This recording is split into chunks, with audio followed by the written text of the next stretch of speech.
একটা টিচার এবং তার স্টুডেন্ট, এই যে বন্ডিংটা খুব স্পেশাল একটা বন্ডিং। এই বন্ডিংটা মানে শুধু পড়াশোনা নয়, এই বন্ডিংটা একটা বন্ধুত্বের, যে বন্ধুত্বটা খুব স্পেশাল। আমি সবসময় চেষ্টা করি আমার যেসব স্টুডেন্টসরা আছে তাদের সাথে এমনভাবে মেশা যাতে করে তারা আমাকে টিচারের সাথে সাথে একটা বন্ধু ভাবতে পারে। তাতে অনেক সুবিধে হয়, পড়াশোনার সংক্রান্ত সুবিধেও, এবং জীবনে চলতে গেলে অনেক ঘটনা ঘটে, যে ঘটনাগুলো তারা অনেক সময় অন্য কারোর সাথে শেয়ার করতে পারে না।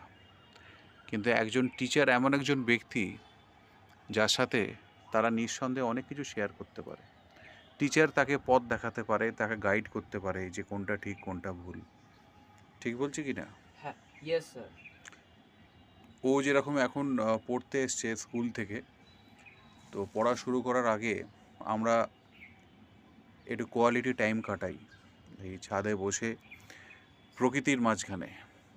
অনেক কিছু জিনিস পড়াশোনা সংক্রান্ত অন্য অন্য অনেক বিষয় আমরা শেয়ার করি, এবং এতে করে কি হয়, ওর মাইন্ড খুব ফ্রেশ থাকে, এবং এরপর যখন আমরা পড়াশোনা করতে বসি তখন সেই পড়াশোনার ইম্প্যাক্টটা আরও বেশি পড়ে, তাই না?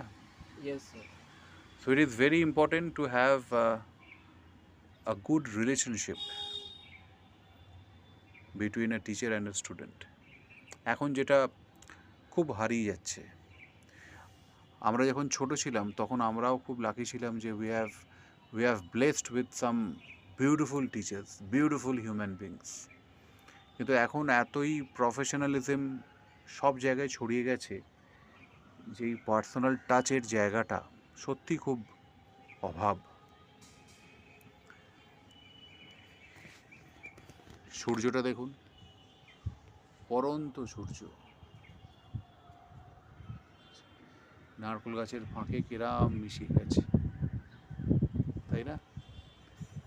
আকাশটা কত সুন্দর,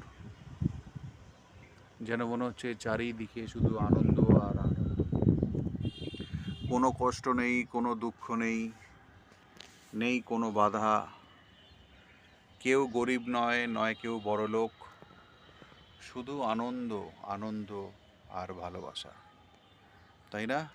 ইয়েস আর স্যার। এই যে জ্ঞান, এডুকেশন, এটা চারদিকে মিশে আছে।